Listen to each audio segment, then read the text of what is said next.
Alors, les BRICS, voilà. Bon, vous savez, sûrement ce que c'est, vous savez d'où ça vient et vous savez probablement comment ça marche. Oui, il y a suffisamment donc de sur le petit écran là de gens très, très savants qui vous expliquent, voilà. Donc ouais, on peut dire que moi j'ai rien d'autre à dire.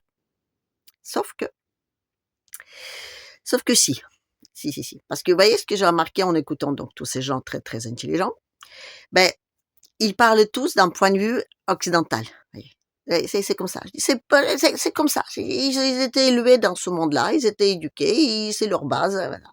Ils connaissent pas, enfin, c'est pas qu'ils connaissent pas d'autres, mais l'autre, je veux dire, on envisage différemment, vous voyez? Je veux dire, on a notre base de données et c'est à partir de cette base de données qu'on analyse tout ce qui se passe autour. Si on était éduqué comme ça, ben, tout ce qui est autrement, pour nous, ça nous paraît bizarre et on part toujours dans le principe que l'autre, il va, pour être bien, nous essayer de nous ressembler. Et donc, on va critiquer l'autre en disant, il n'arrive pas parce qu'il ne ressemblait pas là-dedans, là-dedans, là-dedans, là-dedans. Et en plus, je dis, étant donné que notre base de données, elle est parfaite, on a du mal à voir en quoi est-ce qu'elle dysfonctionne. Voilà. Donc, moi, je vais, on va dire, aborder ce point de vue, donc de BRICS, mais d'un point de vue d'obscurantiste. Vous voyez? Alors, bon. Alors, déjà, ben, pour comprendre ce que c'est les BRICS, on va déjà essayer de comprendre, enfin, je veux dire, comprendre la différence entre les deux. On va déjà comprendre ce que c'est le fonctionnement de l'économie occidentale. Voilà. Ouais, parce que c'est une économie, certes, parfaite, et certes, c'est comme ça qu'il doit fonctionner, il est très sain, il est, enfin, je veux dire, voilà, c'est la base de base, hein, d'accord? Sauf que, c'est un peu une économie hors sol, voyez? C'est une économie qui ne tient à rien. C'est une économie de marché, c'est une économie de marchand, voyez? C'est une économie j'achète, je vends, voilà. C'est pas une économie qui produit aujourd'hui. En tout cas, en Europe, non, pas du tout. Non, non. Je dirais, il y a très, très peu de gens qui produisent quoi que ce soit. L'économie de BRICS, en revanche, elle est sous la production, mais elle est aussi sous l'extraction, voilà, de matières premières, voilà. Oui, c'est pour ça que quand les autres ils disent oui, les BRICS, c'est ceci, ceci, ceci, ceci, je dis quand ils disent autant de pétrole, autant de gaz, autant d'uranium, autant de ceci, je dis, quand ils notent tout ce qu'il y a dans leur, tout ce qu'il arrive à sortir donc comme ressources, c'est pas juste pour dire qu'on est riche, non, non, c'est aussi pour dire qu'on peut contrôler le marché. Et c'est ça qui est important. Parce que l'Occident, il ne fonctionne principalement à partir du marché. Sans bien sûr parler de l'histoire de dollars. Voilà. Mais le dollar, ça, je veux dire, je trouve que tout le monde sait à peu près comment ça marche. Alors, enfin, bref. Je fais quand même un petit résumé. Mais pour qu'on arrive bien à comprendre, donc je vais pas parler d'argent, mais je vais parler de je sais pas, je vais prendre un exemple. Bah, tu as des bonbons et les gâteaux, voilà, d'accord? Si on mange, on aura quelque chose de tangible, voilà. Alors, supposons donc, dans le monde, il y a des pays qui possèdent tous ou des gâteaux, enfin, je dis, ou des bonbons. Et les bonbons, c'est notre monnaie. Par exemple, moi, je suis un pays, donc, et ma monnaie nationale, ce sont des petits oursons en caoutchouc, là, ouais, les trucs, je veux dire. Ma petite fille adore ça, moi, je trouve ça complètement, je dis, bref, les goûts, les couleurs, ça compte pas. Mais enfin, en tout cas, ce que je veux dire, il se trouve que mon pays, c'est les petits ours. Donc, je vais commercialiser avec les petits ours. Mais les petits ours, on va dire que ben, le pays en face, lui, il en mange pas. Voilà, lui, il préfère des méchots courts.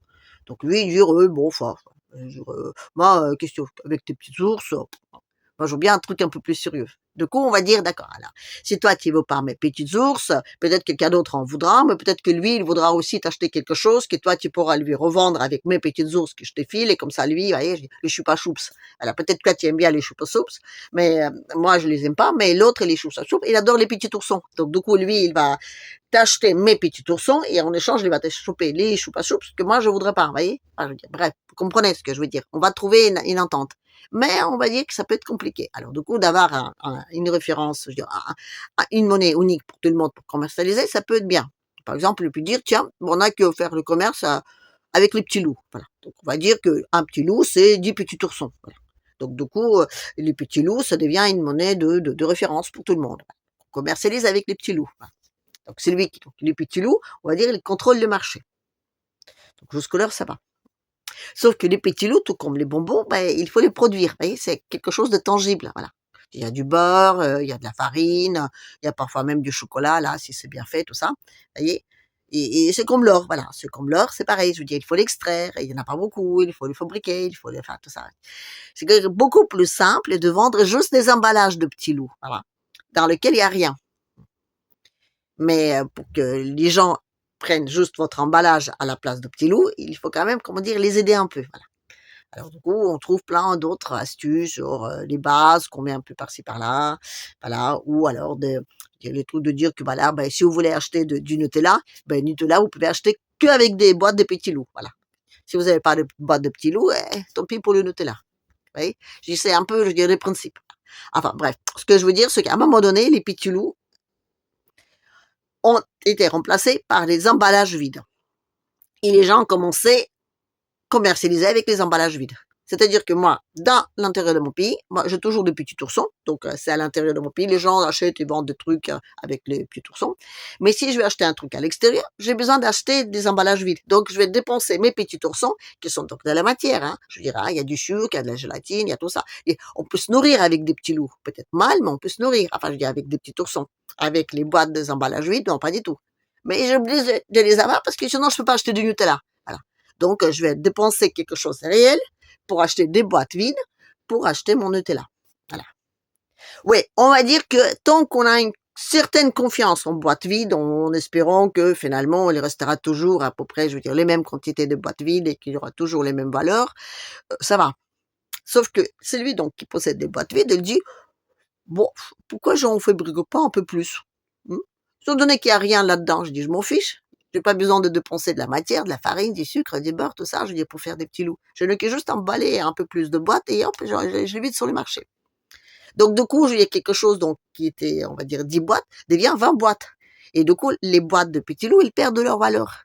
Mais moi qui ai acheté ces boîtes vides, du coup, les valeurs de mes boîtes, elles baissent. Donc, du coup, je me suis dit, ouais, ça veut dire qu'il faut que je dépense à chaque fois plus en plus de petits bonbons, là, des petits oursons pour avoir des boîtes vides qui finalement qui servent à rien parce que pour acheter mon Nutella, j'ai besoin de toujours dépenser plus en plus. Vous voyez, ça crée de l'inflation mondiale à cause de boîtes vides. Voilà.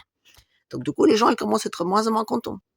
Surtout qu'à un moment, je vous dis ceux qui ont fabriqué des boîtes vides, là, ils commencent à faire un truc encore plus monstrueux. Ils commencent à vendre même de l'air dans les boîtes. Quelque chose où il n'y a rien, donc le vide, voilà qu'ils vendent le vide, en se payant avec les vides, en remettant du vide et en en faisant croire des gens que, éventuellement, peut-être qu'ils pourraient avoir des petits loups. Ouais, c'est ce qui a fait les crises de subprime.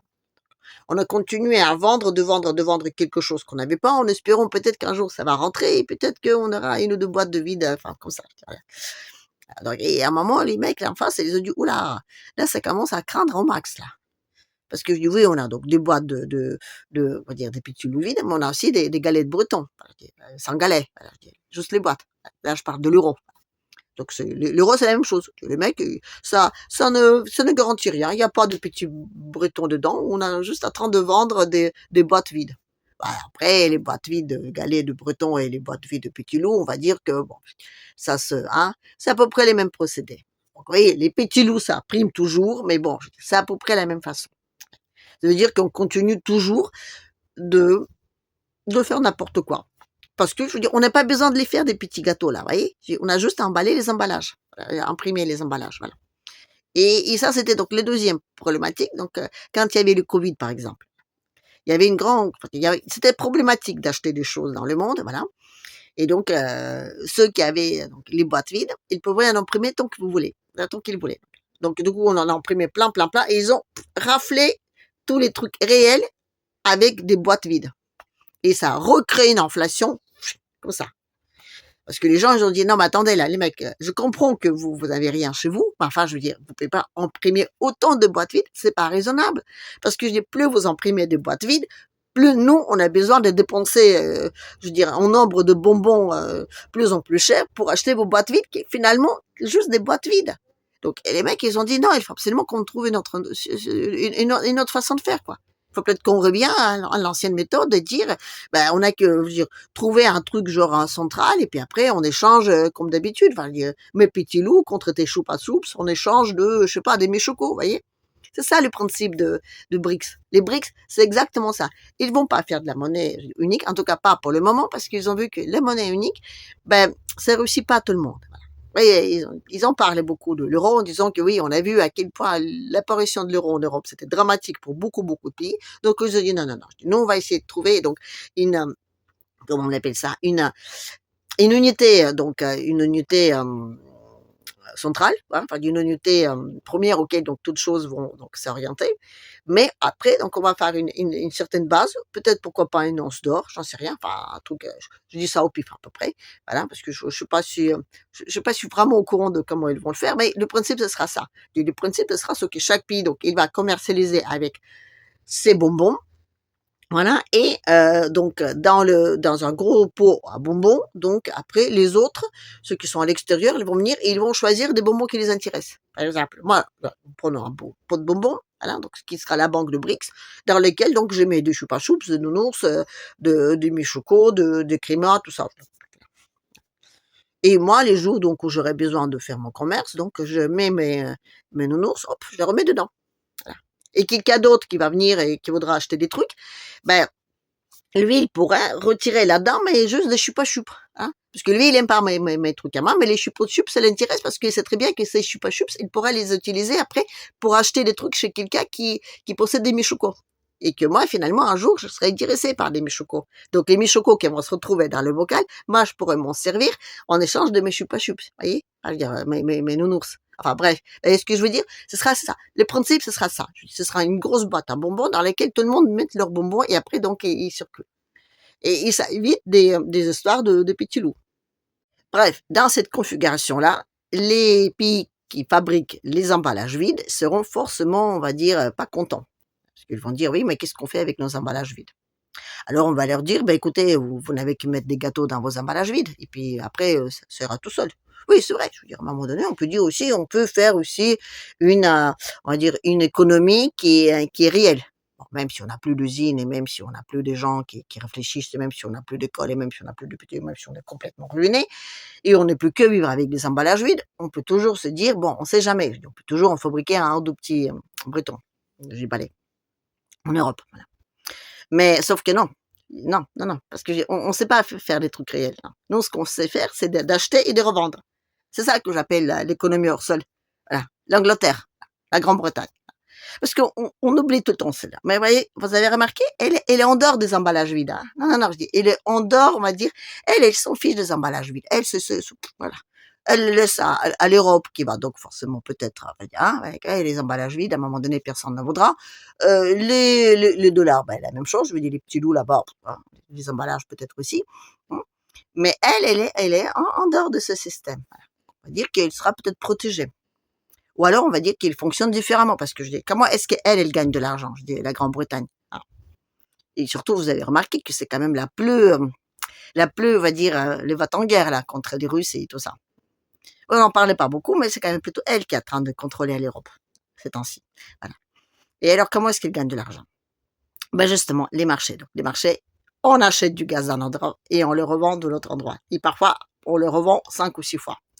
Quelque chose qui coûte 10, il sera finalement revendu 100. Donc, il y aura 90 qui iront dans ses poches.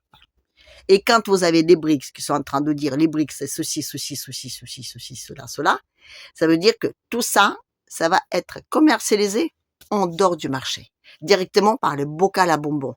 Et c'est là où ça représente un grand danger. Là, l'Angleterre, la Grande-Bretagne, je dis, il est fichu, fichu, fichu, fichu.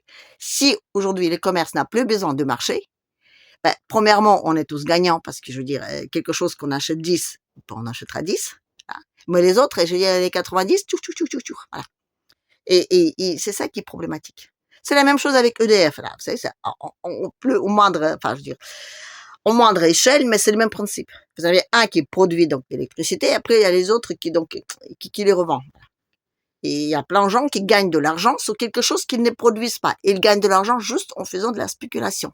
La Grande-Bretagne, c'est ça. La Grande-Bretagne, il fait de la spéculation. Parce que, par exemple, le pétrole, donc, qui fait vivre les boîtes vides de petits loups, d'accord? Eux, on définit donc leur prix. Enfin, on définissait jusque-là par les propriétaires de boîtes de petits loups. Mais le gaz, il n'y a pas de prix au gaz, le prix de gaz défini, il n'y en a pas. Le gaz, c'est ce prix au plus offrant, là. À un moment donné, donc Poupou, il expliquait aussi, il dit, écoutez les mecs, vous êtes en train de dire que votre gaz est trop cher et tout, nous on n'est pour rien. Nous on vend notre prix 10. Vous après, vous le revendez 100. Mais c'est le problème de marché, vous voyez. Le marché, le prix spot ou les prix à long terme, une semaine, attention. Et c'est comme ça. La Grande-Bretagne, il gagne de l'argent sous le marché. Et il prend donc les choses qui sont vendues un petit peu partout, voilà, et il les revend par la suite. Elle fait l'intermédiaire, voilà. Elle, finalement, elle dit, c'est moi qui va faire le gros bocal et c'est moi qui va définir qui va prendre combien de bonbons là-dedans. Bon, c'est peut-être un peu, c'est peut-être pas tout à fait ça, mais enfin, ce que je veux dire, c'est que la Grande-Bretagne, elle touche de l'argent en tant qu'intermédiaire. Voilà. Donc, elle est le parasite, on va dire, qui se greffe sur un corps sain et qui est en train de donc puiser tout ce qu'il y a là-dedans. Et là, dans ce coup, le corps sain, il dit, je ne veux plus de parasites. Donc, c'est comme ça qu'ils disent. Quand les mecs, ils disent que nous possédons tous ces matières premières, ça veut dire que ces matières premières, ils vont échapper au marché. Et quand les Russes, ils disent, par exemple, ils disent, est-ce qu'il faut donc, oui, c'est compliqué, donc, de détrôner le dollar. Je dis, le dollar, c'est, on va dire, allez, 90% du marché dans le monde. Ils disent, mais on n'a pas besoin de détrôner le dollar à 90%. Non, non, il suffit de détrôner de 15%. Ces 15% là qui font donc la première souche de vente. Voyez? Et à partir du moment quand on n'est pas passé dans les augmentations de revente de matières premières, mais quand on reste juste à ce niveau-là, déjà, ça rééquilibre le marché, ça, on va dire, ça annule l'effet de l'inflation, mais surtout, tout le reste de l'argent, je dis, qui se construise par là-dessus, par rapport à la vente première, tout cet argent-là, ben, il va plus exister parce que il va échapper au marché, d'accord? Donc, comme ils disent, il suffit juste qu'on prend aujourd'hui 20%, allez, maximum 30% de fonctionnement, d'échange entre nous pour que leur structure s'écroule. Voilà. Donc, on n'a même pas besoin d'aller plus loin parce que cette structure-là, elle n'existe pas. C'est une structure hors sol. C'est une structure qui ne va rien. Vous voyez, c'est quand on compare aujourd'hui les économies, donc, on va dire, russes et européennes. Ben, l'économie européenne, c'est une économie qui est basée sur rien, à partir duquel on construit quelque chose. Mais la base, quand il y a rien, il suffit juste de retirer, comment dire, la toute première chose qui se pose sur ce rien pour que tout s'écroule. Et c'est pour ça que les BRICS sont dangereux. Et quand on compare les BRICS avec, donc, je dirais, l'économie mondiale, je veux dire, telle qu'elle est aujourd'hui, ben, ce qu'on voit pas, c'est que c'est pas un problème de, qu'ils seront meilleurs ou pires, et c'est parce qu'ils vont genre reproduire les institutions ou des structures d'ancien monde et qu'ils vont essayer de les dépasser. Non, c'est une structure différente. Voyez? Je veux dire, c'est une structure basée sur la réalité des choses. Bon, bien sûr, il y aura des commerciaux et bien sûr, il y aura des gens qui vont essayer d'acheter et de revendre des trucs, etc. Mais ce ne sera pas dans les mêmes proportions. Parce qu'aujourd'hui, c'est lui qui, je veux dire, fabrique la chose et c'est lui qui la vend. C'est qui gagne plus d'argent, je veux dire, dans le monde occidental, hein? C'est lui qui a fabriqué la machine à laver ou c'est lui qui l'a vendu 10 fois plus? Parce que c'est exactement ça, les marges. C'est 10 fois plus. Voilà. Et quand vous allez acheter votre machine à laver, si vous l'achetez directement au fabricant, lui, le fabricant, il va vous parler des choses réelles. Vous comprenez? Il va dire comment ça marche, combien de tours, il va avoir tout l'intérêt que vous soyez content de sa machine, d'accord? Il va mettre de bonnes choses dedans. Il va essayer de, comment dire, expliquer comment fonctionne le moteur. Il va expliquer sur quel prix ça marche. Enfin, il va vous parler des choses réelles. Un vendeur, bon, il va faire plein de trucs blablabla et il va finir pour dire qu'il a la même à la maison. Je veux pas dire que le vendeur ment, mais en gros, finalement, je dis, il embellit forcément la chose. Et quand toute votre économie, il est construit sur justement embellir la chose, ça rentre dans votre tête le fait que ben, si vous mentez pas, vous allez pas vous en sortir.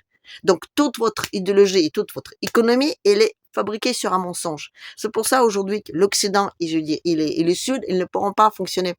Parce que le Sud, ils sont dans la réalité des choses. Et quand on est dans la réalité des choses, on a besoin de faire confiance l'un en l'autre. On a besoin de parler de choses techniques, on a besoin de choses parler pratiques. Et surtout, on a besoin d'avoir des partenaires en face à qui on peut faire confiance et qui nous fait confiance. Donc, on a besoin d'être fiable. En Occident, non. En Occident, je veux dire encore une fois, on dit, nous possédons le marché, nous possédons des boîtes vides, vous n'avez pas le choix, donc c'est nous qui contrôlons tout. Et c'est cette structure-là aujourd'hui qui est en train de se détruire. Ça veut dire qu'on va petit à petit passer du marché du vent au marché réel. Et là, je veux dire, l'Occident, il sera, on va dire, plutôt mal, parce que c'est cette réalité-là qui lui manque. Et c'est cette réalité-là que Trump aujourd'hui va installer là-bas aux États-Unis. Oui, ils parlent beaucoup de réindustrialisation, ils parlent beaucoup de la puissance, ils parlent surtout des choses réelles. Si on n'a pas de choses réelles, on est fichu. Voilà. Et aujourd'hui, l'Europe, elle va plutôt dans le sens, on va essayer de s'accrocher toujours à cette espèce de machin comme ça, je veux dire, du vent. Voilà. On vend du vent, c'est exactement ça. On vend du vide. Et ça va plus marcher. Et quand on parle aux Russes en demandant est-ce qu'ils pensaient qu'aujourd'hui, je dirais, les BRICS, je veux dire, le Sud global, ou même la Russie, ils sont tout à fait, ils peuvent se retourner à refaire des bons liens de relations économiques avec l'Europe, et ils disent non, tant que l'Union européenne existe, on ne peut pas les faire. Parce que le principe de l'Union européenne, c'est ça, c'est la monnaie unique, impossible. C'est, en gros, voilà, ces gens-là, ils font de la spéculation. Et quand on fait de la spéculation, on a énormément de corruption, parce que il faut prendre les parts de marché, parce que pour vendre du vent, il faut quand même à la base avoir quelque chose, voilà. Et je veux dire, c'est surtout, on va dire, ils ne peuvent pas accepter aujourd'hui l'existence de la Russie, parce que la Russie, pour l'Europe aujourd'hui, elle est dangereuse. Pourquoi? Parce qu'elle est en train de reconstruire la vision du monde sur des choses réelles, voyez, sur la réalité, sur des choses tangibles, sur les choses vraies, même si on va dire que c'est des méchants dictateurs sanguinaires et tout le reste, ne serait-ce que je veux dire, ce sont des méchants dictateurs sanguinaires réels. Et tant qu'on n'est pas dans les réalités, tant qu'on n'est pas dans le pragmatisme, on va dire, de réalité des choses, on va être très très mal. Voilà. Allez, j'espère que je peux vous expliquer à peu près, je veux dire, d'une manière très très, enfin, le plus simple possible, les choses d'économie qui sont pas très simples. Voilà. Si vous avez des questions ou des précisions, n'hésitez pas à m'écrire. Sinon, vous pouvez juste m'écrire pour me faire coucou, je serai toujours très contente. Oui, parce que c'est ça qui participe au développement de ma petite chaîne. Allez, en attendant, je vous dis à la prochaine.